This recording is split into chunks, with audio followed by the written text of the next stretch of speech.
Ер нь дэд сайдуудад татчул зүгээрээс юм даа гэдэг үгээр асуулт эхлэе. За 3 асуулт өгсөн байгаа. Нэг нь энэ амжиргаатай холбоотой, бодит үр дүнтэй холбоотой асуулт байгаа. Мэдээж засгийн газар бол хөтөлбөрөө дэвшүүлээд явж байгаа. 5 жилийн хөтөлбөрөөр явж байгаа.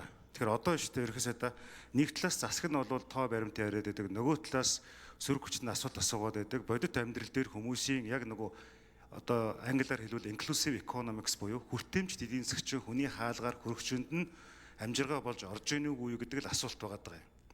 Тэгэхээр та 2026 оны наадам гэхэд 2026 оны цагаан одоо шинэ жил гэхэд ч юм уу 6-аас 12 сарын үечлэлтэй ер нь яг ямар хэмжигдэхүйц үр дүнд эдийн засгаа босгоцсон байна гэж тооцож байгаа вэ гэдгийг сонсомоор давчтаа. За хоёрдугаарт нь бол нэг гомдол хүний эрхийн дэд хороонд ирсэн учраас энэ эргээд бас энэ шууд одоо юутай холбоотой учраас энэ амжиргаатай холбоотой учраас асуучих гэж бодож байна. Хөдөлмөрийн хуулийн 101 дугаар зүйл дээр байгаа цалин хөлстэй холбоотой. Цалин хөлс нь үндсэн цалин нэмэгдэл хөлс ээлжийн амралтын цалин шагнал урамшууллаас бүрднэ гэж. За төрийн албаны хуулийн 9.2 дээр байгаа. Энэ дээр бол төрийн албаны зардлыг бууруулах талаар төрөөс авах арга хэмжээ гээд тодорхой зохицуултуудыг оруулсан байж байгаа. За ингээд засгийн газар шийдвэр гаргаад урамшууллыг хасцсан гэж ойлгож байгаа зөв үү? Хассан тий. А гингүүд ийм гомдол ирээд байгаа. Дээр үед нөгөө 20 дугаар тогтоол гарахыг мэдээд дотор нь өсөн хүн гарч яваад 2 диктофон хөдөлж аваад хэрэгт орлоо гэдэгтэй адилхан. Яасан гэхээр сангийн яам урамшууллаа өөрөөсөө авцсан байна гэдэг гомдол ирээд байгаа юм. За тэгээд бусдууд нь бол хасчлаа гэдэг гомдол ирээд байгаа.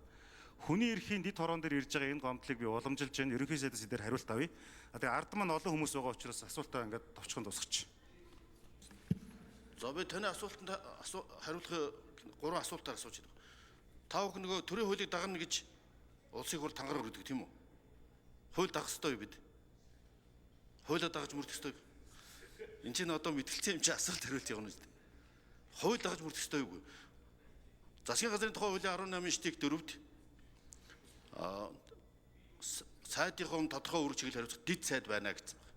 Төрийн дахин инженерчлэлийн хийсэн олон улсын байгууллагын дүгнэлтээр дэд сайд буюу хяналтын механизм байхгүйгаас яамдад бас хууль зөрчигдөх нөхцөл байдлууд үүсэж байна гэсэн дүгнэлт гарсан байна. Тэгэхээр би хууль биелүүлэх хэрэгтэй. Үндсэн хууль заасны дагуу ерөнхий сайд хууль биелүүлэх ажлыг хариуцах хэрэгтэй. Хууль нь дэд сайд байна гэж заасан байна. Би хууль биелүүлэх хэрэгтэй. Энэ хууль биелүүлэгээс болсон гарсан үр дагаврыг сүүлд нь хууль биелүүлээгүй засгийн газар тавьчихсан. Тийм учраас би хуулиар хэрэгжүүлж яана гэдэг хэлээд байгаа шүү дээ. Энэ зөвхөн хуулинд биш дэлхийн нийтэд байгаа жишг байна. Гүйцэтгэх засал дэд сайдыг ажилуулдаг жишг дэлхийн бүх улсад байна.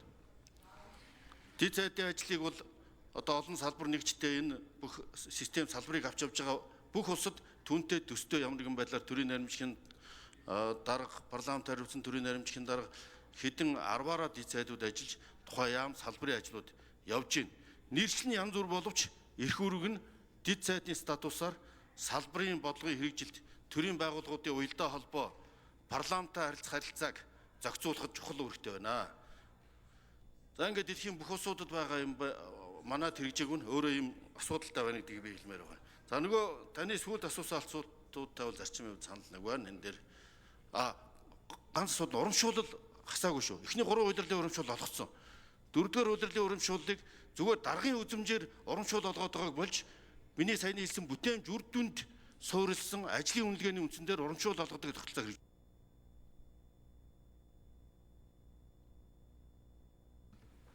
Саруул сайхны цэнгүүн шүү. За тэгээд